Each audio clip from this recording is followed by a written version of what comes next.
Je travaillais à Cemex au granulage, j'ai travaillé pendant 20 ans au service de la navigation. Et après, j'ai été affecté à un autre service, qui est la carrière. Je suis préposé pont bascule et pendant 20 ans, on a servi à rentrer et sortir les barges au granulat et à remblayer les fouilles qu'on a fait. Nous sommes ici au lieu-dit La Plage à Erqueville. Donc, ce lieu s'appelle La Plage parce que c'était là qu'on pouvait accoster un certain nombre de bateaux. C'était là aussi que se trouvait autrefois le bac qui reliait Erqueville à Portejoie, qui est juste en face. Et pour accoster les bateaux, Louis Renault a fait paver cette descente, donc avec les gros pavés que vous voyez à nos pieds. Les contrôles se déroulaient de la façon suivante, c'est que nous accostions le bateau de commerce en particulier en marche. Donc nous nous mettions à couple en navigation et un militaire débarquait pour vérifier l'ensemble des documents et surtout les documents afférents au chargement. Très humain avec les mariniers, j'ai pas eu une seule histoire.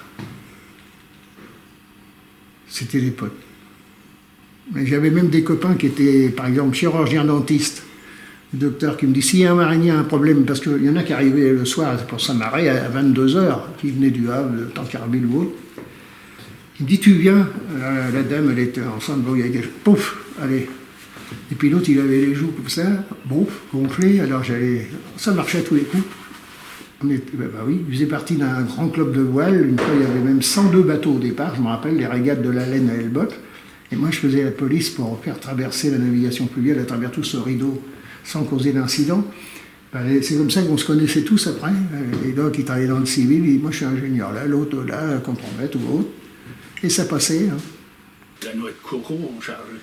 Ah ça, j'avais fait ça moi. Ouais, tout cassé. Puis dedans, il y avait tout plein de petits bêtes noires, là, des...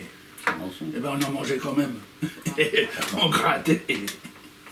On grattait, on mangeait les bouts de coco, les noix de coco. Mais en vrac, on chargeait ça. Les jours de grande fête, surtout quand c'était Pâques, la Pentecôte ou le 15 août, les commerçants ici ravitaillaient les mariniers qui étaient stockés, garés pendant 3 jours au moins. Donc c'était un apport pas négligeable pour les petits commerçants qui étaient ici.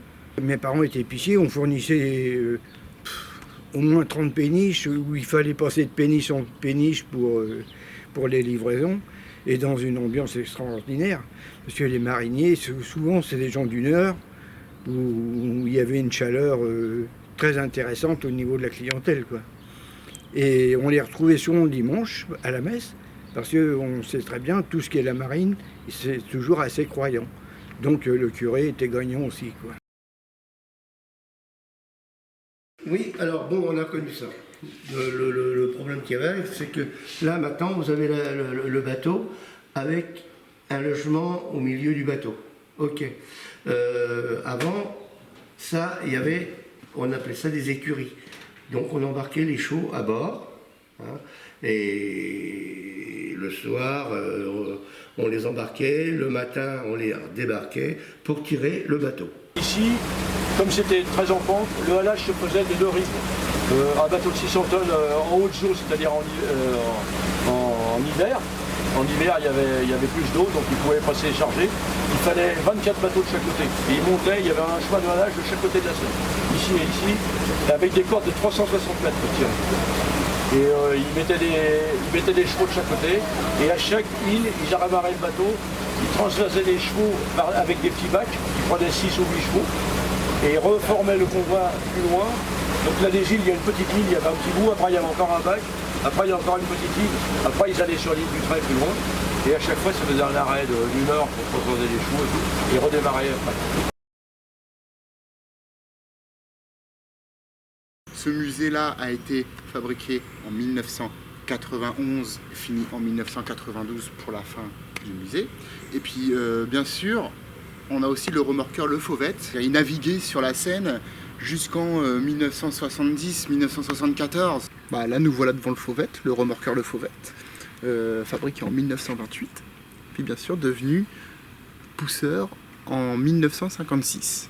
Puis, bien sûr, a été abandonné en 1974 et repris par des anciens mariniers du village de Pose qui ont créé l'association des anciens et amis de la batellerie. L'historique du remorqueur. Alors ce qui est très intéressant, c'est de regarder l'époque de 1928 à 1956, l'époque de 1956 à 1974 quand il est devenu pousseur, et puis bien sûr l'époque de 1974 jusqu'à 1987, le moment où il a juste été récupéré par les anciens mariniers bénévoles à la retraite. Alors bien sûr, là, vous pouvez le voir dans son état d'abandon, et là vous pouvez voir les étapes par lesquelles il est passé pendant la rénovation.